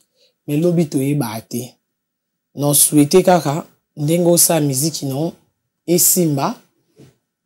Nzamba zano parce que za na mwana o boko laka et surtout que on a famille. Mais même na musique yango il faut chaper qui sérieuse. il faut que tu stresses parce que ce qu'on appelle tout château, tant sous malade ça, m'embrisé belé mutu sous obimano ka po yi baka étoile. Yo monika bapio 50 000 bapio 100 000 mais ya yeli ka étoile. Musu paye pe bite za kaka. Filmer sambouise. Donc ça veut dire que mibali ba Orlando ko kantate ya posa kitoko posa reboté. Bon yebso nyonso je t'aime. Mais kati na bango mutu na mutayebi elu nini yo luki pano. Pona nga rebo kozana innocent zaki protégé. Azaki protégé parce que wana mobali no moko batu bayibi o ape na succès, o ape na ba contrat na yo, ozobo tape bana na yo o ezaki batu so bayibi ke papa bano yo yeyo. En fait nga pona ngea kibongo. Mais l'homme propose, Dieu dispose, peut-être Nzambe peut à permettre à Kabwana, peut-être pour Rebo trouver mieux, tant que pour innocent peut à trouver mieux, mais à part innocent, on a le innocent courage. Parce que bisomo batu comme ça batumité mamabe. Lo biso ki innocent lingi fimo kwa komo nyo koleto za batal boso pese ba life. Omoni mi bali omoni mi bali faut ko nyo ko la bango faut boy mais respect au innocent pese la biso Rebo to ko senge merci te. Nazo baga ba merci zaka era uta ko bota. Ne te reconnaîtra que moi non innocent avant dina moi siti na wale te bi mi bale beleza rasoika moi size me ko munene moi ça soko kaisu ko balukate moi ça soko kaisu ko sala mote ba koma ko bima libanda mais malgré na zemi to ando mona même kana ba vidéo ndenge innocent zaki ako azaki présent toujours na zemi ti moi na botami ti lelo moi na okola preuve na to moni ke ba kabwani re bwa kangi moi na innocent ke ti na l'état po malgré ba kabwani awi ba ke moi na il faut lia bien il faut la bien il faut na za na suivi ya moi na il faut na mona ke déjà na ba mbeli mambwani akati surtout na age innocent ah est-ce que ana ta moi alors ba m'en fous moi non kola oluka papa na moi non olukanga biso ko ba ma fils ba 46 ans mande fa pembe on s'en foutait na moi na mozo bona ke innocent moins de 30 ans Aolande la moi na pe o sa mamune intelligent mais en tant que té le quoi on leto discuter le na ke na makasi ko zo moi na po moi na ke na on a l'état donc non ba kana innocent courage. Ce nzambe me permettre likambo comme le même difficulté makasi po yebi pe que yo okoka kwa simango. Très bien. Donc nzambe me permettre ki donc pour na dossier na bango yangwana donc ba bonne chance na bango nyonso na musique na bango ba congolais donc voilà. Merci na Chancel Bimba de midi félicitations à Léopard David Mangaya boss David Mangaya. Montema Mafanichi merci pour tout na yo ya papi matalata la miroir dango. Ya papi à la kenga c'est nexe qui poseur. À cause ça et pour dire on a mis ça bon à photo ngabi. Mais c'est que to benga tout à l'heure. OK. Abi qui on a Paris. Depuis c'est moté ya papi matalata.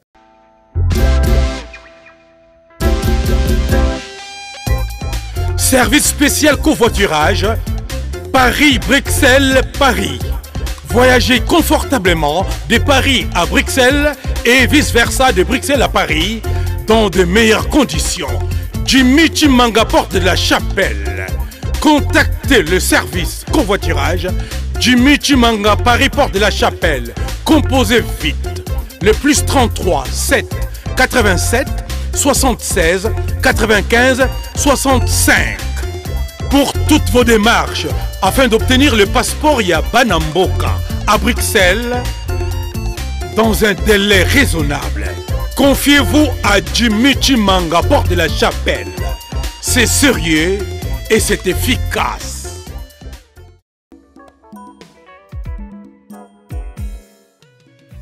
ON Multiservice, organisation Ngozulu, avec l'artiste peintre Gozen Matuidi.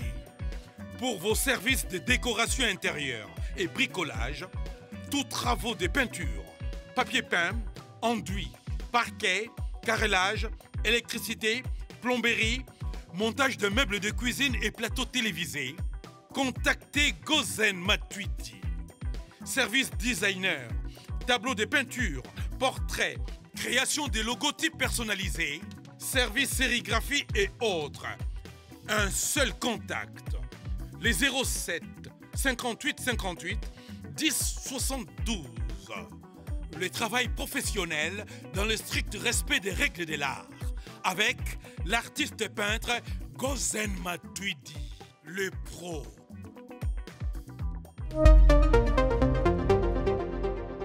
Tala Matos, Miroir d'Angola, Dakoche, ta patron, tu peux s'imboter belé, mote ne vente pour Manakat en vex patron, Jimmy Chimanga, Port de la Chapelle, partenaire officiel, tu peux s'imboter belé, mote, na Fabrice Massamba, Red Mote English, Fada Père à Banglais, Guy Baena, colonisateur de la SAP, Monte Mama Sylvie Baena, mote Eric Badi Bantou, Goumestre à la Louvière Hazard, Monte Mama Jolina Touzola, du Azoela, moi signé moi 3 jours à Paris. Tout le monde en a pu au bien Eric Badi Bantou Bambote Belé et puis Mbote na Moremo qui est monté maman grâce toujours. Il y a Gisèle Mossé Kakabelo. En France, une là original. Au Saka Givenchy, au Fendi, au Dior, au Linette, au Lingi Perique et Lamba Basket il y passe. En tout cas, nyonso. Tu peux s'imboter. Moi, tu n'as roi Bilamba quand Kalé Amboka Kelin Tsumbo, Ojepste Paris. Bon, il y a Guy Bokopolo, peut lâcher. Il y a Guy Bokopolo, toujours fort. Il y a Guy Bokopolo. Tu peux s'imboter na John Konde de Grâce Santiago Moté en Mani Konde, Mbote na yo, Mbote na Michel Ochudi na Birmingham, Bilambe Belé, Mbote. Mbote Bandeko tout va connecté, branché, à ce moment, Fabrice Aoulou. Un peu sur Mbote, mon frère, Mbote, ma tété. Donc, aux abattus, nous avons remixé. Tout le message, nous avons remixé. Ça va tout chiter, mission. Nga message, ça, surtout, na pasteur Moïse Mbi. Encore une belle épisode, Ngolute. Featuring, il y a pasteur Mike. Bipa yoloko, tanga kolo yesu mote mananga moko témoin. Oui, question, on tourne pasteur Mike na conférence de presse. Pasteur Moïse a celle-ci conférence, te pour n'engepe na bizongi sango. Lolenge na yo akosala makambo ebebisa bango na mitu. Ngolu kalkile ya Nzambe. Ngolu makambo ya lola. Ndeboye basantu toganga. Ozuanga pembeni na yo.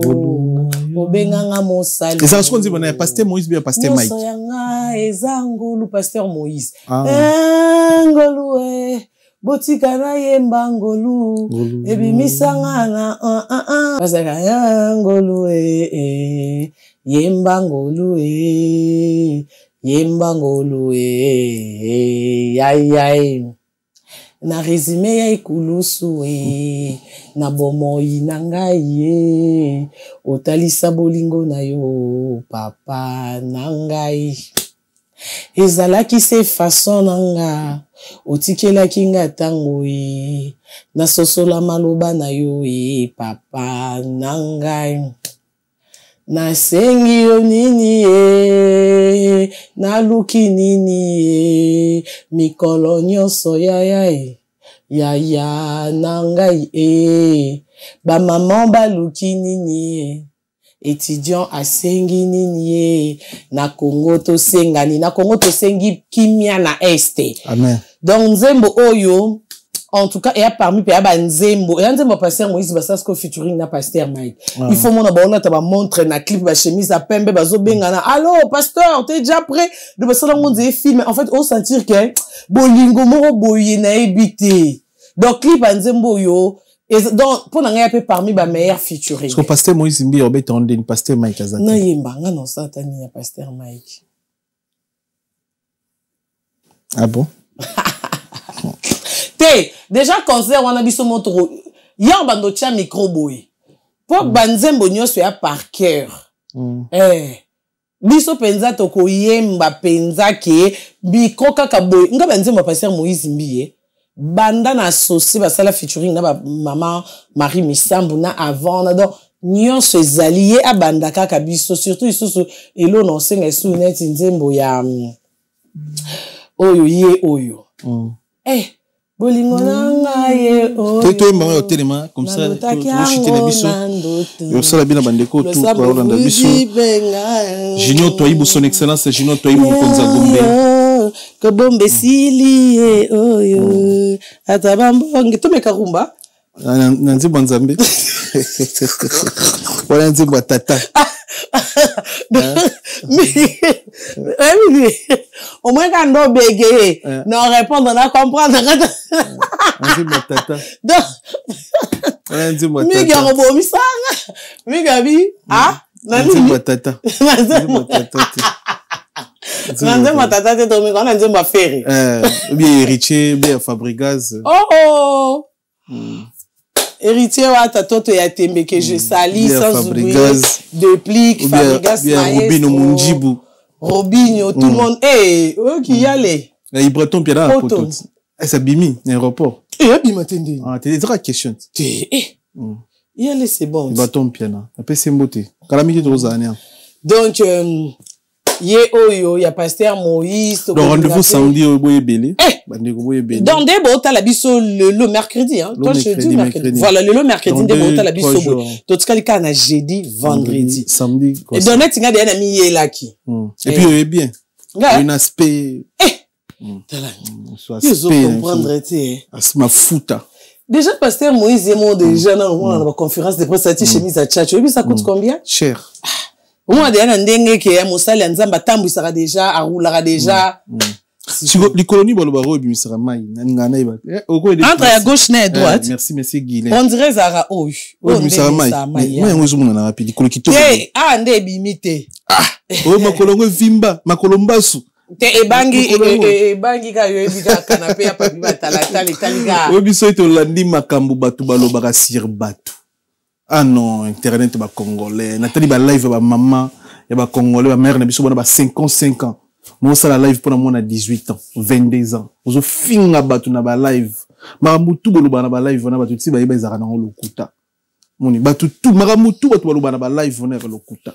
Et puis ba congolais ba biso na kin, faut bo tchango na mutu na bino. Ba sir na biso ba umel na poto ba finga ba ba bleda ba vient d'arriver ça va pour perdre contrôle malili pe au monde so pour perdre vie na poto jeune fille moi yaza na moi vitesse ba 5000 ba 10000 na moi facilité ça la rappelle moi keto félicitations migi na moni wa mbemba maliki ya honorine pour chobi ke asili singa pour ça honorine na regretter na vanda ana chemise na zo côté l'honorine aza moi si batike mutakala lali de na mbale mamale Sigo, jour. Malédiction, Azam maudite toute sa vie. Mais c'est un plaisir. La baronne Kitoko.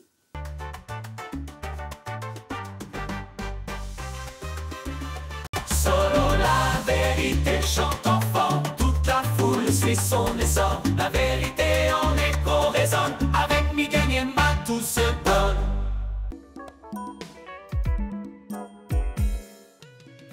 ON Multiservice, organisation Ngozulu, avec l'artiste peintre Gozen Matuidi. Pour vos services de décoration intérieure et bricolage, tous travaux de peinture, papier peint, enduit, parquet, carrelage, électricité, plomberie, montage de meubles de cuisine et plateaux télévisés, contactez Gozen Matuidi. Service designer, tableau de peinture, portrait, création de logotypes personnalisés, service sérigraphie et autres. Un seul contact. Les 07 58 58 10 72. Le travail professionnel dans le strict respect des règles de l'art. Avec l'artiste peintre Gozen Matuidi, le pro.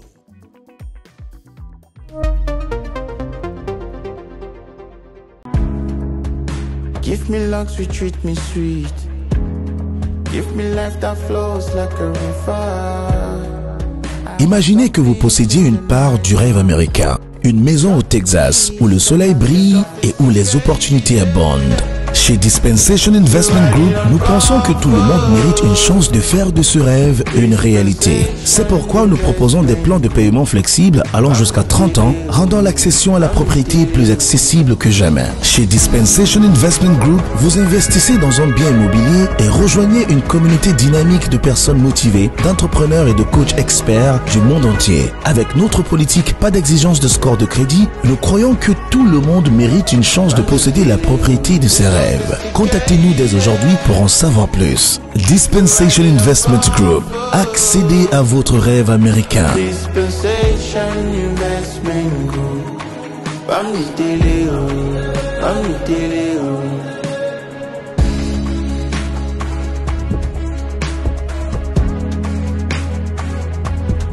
Dispensation Investment Group.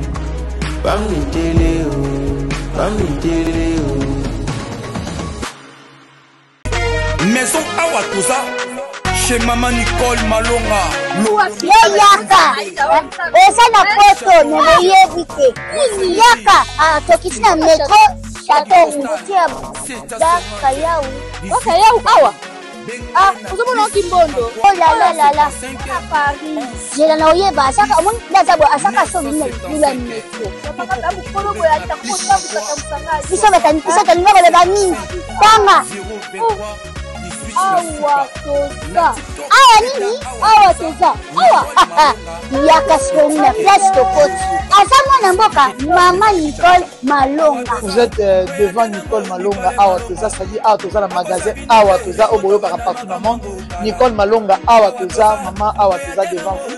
Toza na Château Rouge sur la rue Custine numéro 3. Awa naza na produit spécial, ba produit oyo elongolaka attache. Tozo lobela makambo ma tampo ba maman ba bébé belé. Ba maman bazo tambolaka na ba poudre na ba fond de teint. Nicole Malonga Awa toza, Awa na Château Minaye pour na kolongola ba tampo ba maman, ba nduta ba maman oyo baza na besoin osala taille pona ko kitsa mamuno. Ba maman oyo baza na besoin ya kosala ba forme kalinga azala na tolo munene, alingi azala na sima munene, ba hanche munene, mipende munene. Maman Nicole Malonga Awa toza ndeka boyebi depuis 2007 na teka ba produit ya ko grossir ba fait sein mollet hanche. Voilà où est vindi ça awa. Tout la vima. Non, yo somona te. Oh la camotte. Eloko ezanisaka mabala eza mpona mibali ça grandit dimension olingi soko moni ekoki kotiki wana sino ekopasuka nakotela nakobongisa ezotraite telema vraiment nga mona aza victime na meki yango oyo bazobenga na